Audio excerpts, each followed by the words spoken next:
बिस्मिल्लाहिर्रहमानिर्रहीम अस्सलाम वालेकुम। भट्ठे वालियां दा इस तरह का फ्रेम आ कि यकीन करो कि पैसे किसी चीज़ के लेंदे आ ते भेजदे कोई शै आ।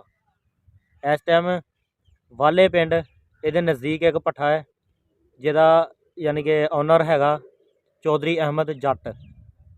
उन्हें पैसे अव्वल ते लए लेकिन इट जिहड़ी भेजी ना इस कदर नाकस इट आ कि तुहानूं मैं जिहड़ी इट आ दिखाना। आ देखो ये आ इट भेजी है जी उन्हें इस तरह की जिहड़ी किसी काम नहीं है ना किसी पासे लगन दी हैगी आ। ते आ सामने भट्ठा उहदा। मेरा ख्याल है कि अज कम अज़ कम भी मैनू 15 तो 20 दिन हो गए मैं उन्होंने कालां करन दियां। वो बंदा कॉल नहीं रिसीव करन दिया मेरी। कल आए आ तो मैनू कहना जी सुबह 10 बजे तेरी इट जी पहुँच जाएगी। इट भी एड्डी ज़्यादा नहीं रह गई हुण या तो होवे ना बंदा पैसे नहीं देन दिया, पैसों का अग्गा पिछा करन दिया या पैसे नहीं उन्होंने टाइम से मिले। पैसे भी सारे टाइम से मिले लेकिन ये बावजूद वो बंदा इस तरह इस कदर गेड़ा करान दिया ना फोन चुक रहा ना कोई सीधी गल दसदा। अगर असी कल आए हैं तो मैनू कहना ठीक है जी कल नूं तेरी 10 बजे इट पहुँच जाऊगी। हुण टाइम 11:30 हो गए तो हले तक जी इट साढ़े तक नहीं पहुँची तो मिस्त्री उत्थे घर वेले बैठे आ। जे इनू कहना जी मुसलमाना वाली तेरे नाल जबान हो गई आ, वादा मुसलमाना वाला तो सवेरे इट आऊगी, लेकिन हले तक इट नहीं पहुँचाई इन्हें।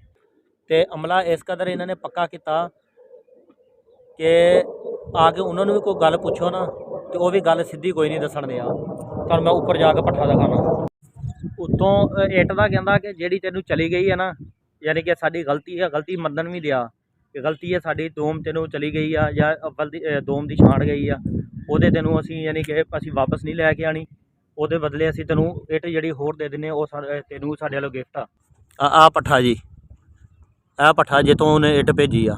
मैं क्या मैनू तेरा गिफ्ट नहीं चाहिए तो लिहाजा मेहरबानी है कि अपनी जी इट ना तू इट लै जा तो मैनू इट के बदले इट दे रिप्लेस हो तो। लेकिन हले तक उस बंदे ने मेरा फ़ोन नहीं चुकया। मैनू 2-2.5 घंटे तकरीबन हो गए इत्थे, हले तक फ़ोन नहीं चुकया उन्हें, ना फ़ोन चुकन दिया ना कोई मैसेज का या किसी कॉल का वापस मैनू जवाब देन दिया। मेरी तुहाडे सारिਆਂ ਦੇ ਅੱਗੇ ਇਹ अपील है, रिक्वेस्ट आ कि इस भट्ठे ਦੇ ਨਾਲ बाईकाट किया जाए और इस भट्ठे तो मेरे इलाके के जिन्ने भी देखण दे ना वीडियो वो इस भट्ठे तो इट ना लैन, क्योंकि ये 2 नंबरी करन दे आ, ना किसी ना पूरा कंप्रोमाइज़ करते हैं ते और इट जी वो पूरी सही नहीं भेजते।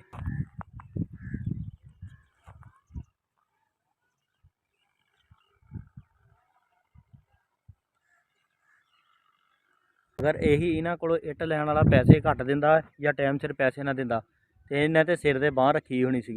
तो इट का भट्ठे का हैगा वा 425 इट के उत्ते भट्ठे का जोड़ा लोगो जोड़ा नाम लिखा 425 आ देखो 425 पिंड का नाम ही यही आ 425 वाले तो भट्ठे का भी यानी कि उन्होंने अपना जो लोगो रखा वा ये 425 वालियां दी आ। वाले जानी वाले तो बिल्कुल नज़दीक आ, जानी वाले तो नज़दीक थोड़ा जहा तकरीबन मेरा ख्याल 3 किलोमीटर अगे है, 3-4 किलोमीटर। तो किसी बंदे ने कोई कंप्रोमाइज़ नहीं करन दे। मेरी वीडियो जिन्ने भी वीर भरा मेरे देखते ना उन्होंने अगे रिक्वेस्ट है कि वीडियो जो जिन्ना हो सकता ना शेयर जरूर करना, शेयर करके उन्होंने तक पहुँचावे कोई ना कोई इन्हों तो बच सके ताकि कोई इस तरह के स्कैम के ना फसे इन्हों के चुंगल च ना फसे। अच्छा जिस टाइम इन्हें कहा ना कि मैं तेनों जी इट खराब चली गई आ वो मैं तेनों गिफ्ट करदा वा तो मैं तेनों वो बदले इट होर भेजदा। मैं हैरान रह गया कि एडा सखी बंदा केड़ा आ गया यार जिहड़ा अपना नुकसान करके ते अगले बंदे का फायदा करन दिया तो वो भी पाकिस्तान दे विच। मेरी समझो गल बाहर सीगी लेकिन मैनू हुण पता लग्या कि आ मेरा फायदा करन दिया, मैनू मुड़ मुड़ के चक्कर लवाउण दिया। मेरी फिर तुहाडे अगे यही रिक्वेस्ट आ कि मेरी वीडियो इसनूं जिन्ना हो सकता शेयर जरूर करना। तो बाकी मिलते हैं अगे किसी नवी वीडियो के। अल्लाह हाफिज़।